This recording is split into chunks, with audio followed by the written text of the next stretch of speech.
দুদিন ধরে আসবো আসবো করে একদমই হচ্ছিল না আসা, যেহেতু মেয়ের জন্যই আসা হচ্ছিল না। মেয়েটার খুব শরীরটা খারাপ ছিল আর চুলগুলোর এতটাই পরিমাণে বড় হয়ে গিয়েছিলো, চুলের জন্যই জল বসে বসে খুবই শরীরটা খারাপ হয়ে গিয়েছিল।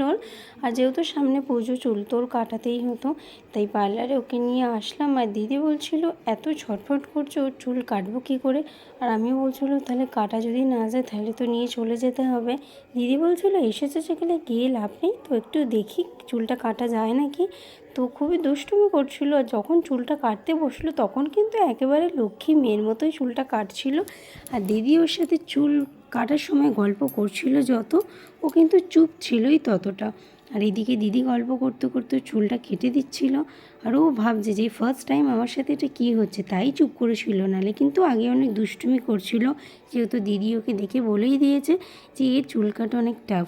তো চুল কাটার সময় সত্যিই লক্ষ্মী মেয়ের মতো বসেছিল। আর আমি তো ভাবতেই পারিনি যে মেয়ে এত লক্ষ্মী মেয়ের মতো চুল কাটবে।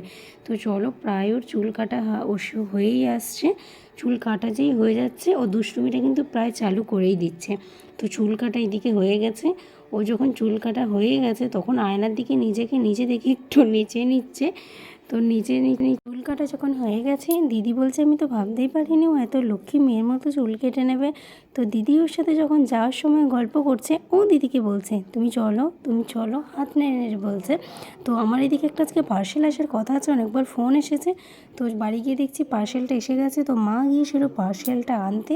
তো ওই পার্সেলে আছে একটা শাড়ি, আমার খুব পছন্দ ছিল, যেহেতু মায়ের জন্য, মায়েরও শাড়িটা ভীষণ পছন্দের। তো মায়ের জন্যই শাড়িটা অর্ডার দিয়েছিলাম, হ্যাঁ পুজোর জন্যেই।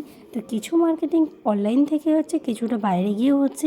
এবারে সমস্যা অনেক সময়ের, তাই কিছু মার্কেটিং অনলাইন থেকে হয়েছে, আর কিছুটা বাকি আছে তোমার দাদাভাইয়ের জন্যে।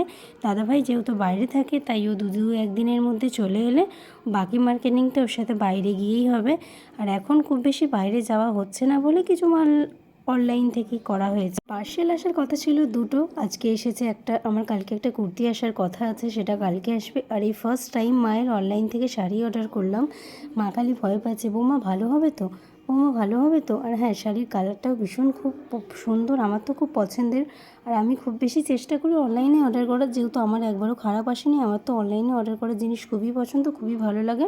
আমার জন্য খুব একটা বেশিরভাগই অনলাইন থেকেই অর্ডারটা করা। আর আজকে আপাতত এত অবধি, তোমাদের সাথে পরের ভিডিওতে আবার দেখা হবে। আর অবশ্যই কমেন্টে জানিও যে ভিডিওটা কেমন হয়েছে। Bye bye.